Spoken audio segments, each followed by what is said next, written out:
Setelah Rasulullah bersinggah di Masjidil Aqsa dalam perjalanan Isra, malaikat Jibril membawa Rasulullah mengendarai buruk menuju Sidratul Muntaha atau langit ketujuh. Perjalanan pun dimulai dari Masjidil Aqsa dan singgah di langit pertama. Ketika dibukakan pintu langit pertama, Rasulullah bertemu dengan Nabi Adam alaihissalam dan mengucapkan salam. Nabi Adam pun menjawab salam tersebut dan mengakui kenabian Nabi Muhammad sallallahu alaihi wasallam. Allah juga menampakkan ruh para syuhada di sebelah kanan dan ruh orang-orang sengsara di sebelah kiri. Kemudian malaikat Jibril dan Rasulullah melanjutkan perjalanannya dan sampai pada langit kedua. Ketika pintu langit kedua dibuka, Rasulullah bertemu dengan Nabi Yahya dan Nabi Isa alaihissalam. Kedua belah pihak pun saling ucap jawab salam. Dan Nabi Yahya serta Nabi Isa pun menetapkan nubuah kenabian beliau sebagaimana Nabi Adam sebelumnya. Perjalanan pun dilanjutkan hingga sampai pada langit ketiga. Ketika pintu langit ketiga dibuka, Rasulullah bertemu dengan seseorang yang tampan bagaikan rembulan di malam purnama di antara bintang-bintang. Rasulullah kemudian bertanya kepada malaikat Jibril tentang orang tampan tersebut. Kemudian malaikat Jibril menjelaskan bahwa dia adalah Nabi Yusuf alaihissalam. Keduanya pun saling ucap jawab salam.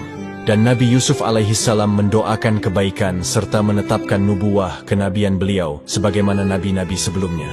Kemudian malaikat Jibril dan Rasulullah melanjutkan perjalanannya hingga sampai ke langit keempat. Ketika pintu langit keempat dibuka, Rasulullah bertemu dengan Nabi Idris alaihissalam. Keduanya pun saling ucap jawab salam. Rasulullah dan Nabi Idris kemudian bercakap-cakap tentang kebesaran Allah, dan keduanya pun saling mengagumi satu sama lain. Perjalanan pun dilanjutkan dan sampai di langit kelima. Ketika pintu langit kelima dibuka, Rasulullah bertemu dengan Nabi Harun alaihissalam. Keduanya pun saling ucap jawab salam, dan Nabi Harun juga menetapkan nubuah kenabian Rasulullah sallallahu alaihi wasallam. Perjalanan Mi'raj pun dilanjutkan dan sampai di langit keenam. Ketika pintu langit keenam dibuka, Rasulullah bertemu dengan Nabi Musa alaihissalam. Rasulullah melihat Nabi Musa sedang menangis, kemudian bertanya, "Wahai Musa, apa yang membuat engkau menangis?"